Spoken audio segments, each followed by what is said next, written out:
Assalamualaikum warahmatullahi wabarakatuh. Halo sobat semua, ketemu lagi. Semoga kalian selalu diberi kesehatan serta rizki yang melimpah. Amin. Oh iya, hari ini aku mau main ke sahabatku sekaligus mitra kerjaku. Sekalian jalan-jalan ke kota Purwakarta, Jawa Barat. Jalan-jalan kali ini sekaligus menyusuri jejak sejarah kota Purwakarta. Sobat, secara sederhana Purwakarta diartikan sebagai tempat yang mulai ramai. Kabupaten Purwakarta berasal dari kata purwa artinya permulaan, dan kata karta yang berarti ramai atau hidup. Purwakarta secara administratif berada Provinsi Jawa Barat. Posisinya spesial berada di antara ibu kota negara, Jakarta, dan ibu kota Provinsi Jawa Barat, Bandung. Hingga pada akhirnya, Purwakarta menjadi wilayah dengan banyak peninggalan bersejarah. Keberadaan Purwakarta tidak terlepas dari sejarah perjuangan melawan pasukan VOC.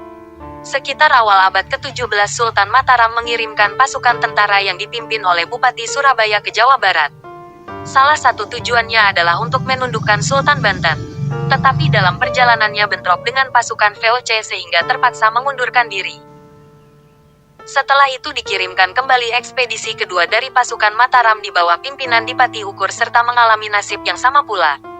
Untuk menghambat perluasan wilayah kekuasaan Kompeni VOC, Sultan Mataram mengutus penembahan Galuh Ciamis bernama R.A. Wirasuta yang bergelar Adipati Panatayuda atau Adipati Kertabumi III untuk menduduki Rangkas Sumedang, sebelah timur Citarum. Selain itu juga mendirikan benteng pertahanan di Tanjung Pura, Adiarsa, Parakan Sapi dan Kuta Tandingan. Setelah mendirikan benteng tersebut, Adipati Kertabumi III kemudian kembali ke Galuh dan wafat. Nama Rangkas Sumedang itu sendiri berubah menjadi Karawang karena kondisi daerahnya berawat-rawat Sunda, Karawaan. Sultan Agung Mataram kemudian mengangkat putra Adipati Kertabumi III, yakni Adipati Kertabumi IV menjadi Dalem Bupati, di Karawang, pada tahun 1656. Adipati Kertabumi IV ini juga dikenal sebagai Panembahan Singaperbangsa atau Eyang Manggung, dengan ibu kota di Uduk-Uduk. Pada masa pemerintahan R.Anom Wirasuta putra Panembahan Singaperbangsa yang bergelar R.A. Panatayudai antara tahun 1679 dan 1721 ibu kota Karawang dari Uduk-Uduk pindah ke Karawang, dengan daerah kekuasaan meliputi wilayah antara Cihu, Cibarusah, dan Cipunagara. Pemerintahan Kabupaten Karawang berakhir sekitar tahun-tahun 1811 sampai tahun 1816 sebagai akibat dari peralihan penguasaan Hindia Belanda dari pemerintahan Belanda kepada pemerintahan Inggris.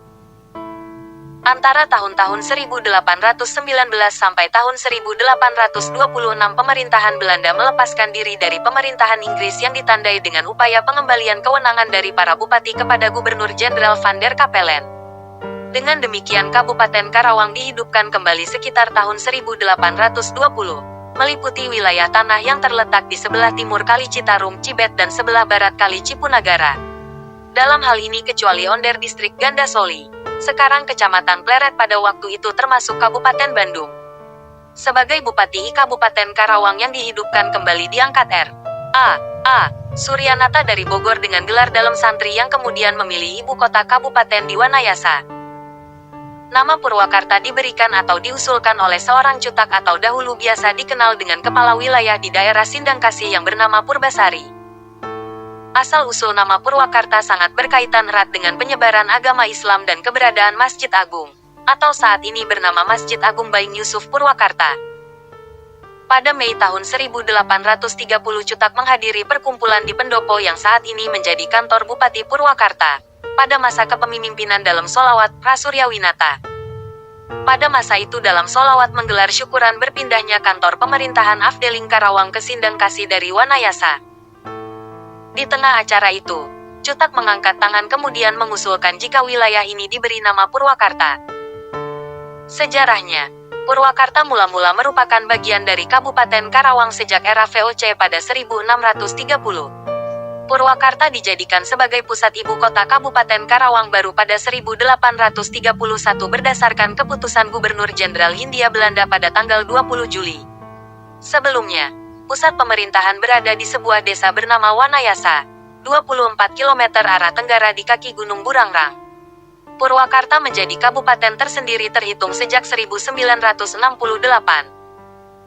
Buku Sejarah Purwakarta, 2008, yang disusun tim penelusuran sejarah Badan Pariwisata Kabupaten Purwakarta.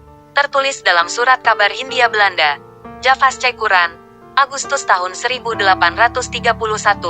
Door den Gouverneur General in Radem is bepaald dat de hoofdpost de assistent residenti Krawang, Fortan den Nam Purwakarta. Artinya, Gubernur Jenderal telah menetapkan bahwa ibu kota Afdeling Kabupaten Karawang bernama menjadi Purwakarta. Masa itu nama Purwakarta belum populer seperti sekarang. Masyarakat mengenal daerah ini dengan nama Sindangkasih, sebuah perkampungan yang saat ini pun masih ada tak jauh dari pusat kota. Dalam sejarah tutur, nama Sindangkasih diambil dari peristiwa pencarian lokasi pemerintahan baru oleh Bupati Karawang saat itu, Rasuryawinata, pada 1830. Konon, di tempat inilah, di Sindangkasih, Bupati mendapat perlakuan hangat dari pemukim yang telah ada sebelumnya. Dalam bahasa Sunda, Sindang berarti mampir, dan kasih yang berarti asih, cinta, dan sayang. Sebelumnya nama Purwakarta telah ada dan dikenal, namun namanya ditetapkan dan kalau dihitung jatuh pada tanggal 23 Agustus tahun 1830, atau tanggal 4 Rabiul Awal 1250 Hijriah. Pembangunan dimulai antara lain dengan pengurugan rawa-rawa untuk pembuatan situ bulat, pembuatan gedung keresidenan, pendopo, masjid agung, tangsi tentara diceplak, termasuk membuat solokan gede, sawah lega dan situ kamojing. Pembangunan terus berlanjut sampai pemerintahan bupati berikutnya. Oke, segitu dulu sobat. Mohon maaf kalau ada salah-salah kata, atau salah referensi. Kritik saran diterima dengan senang hati.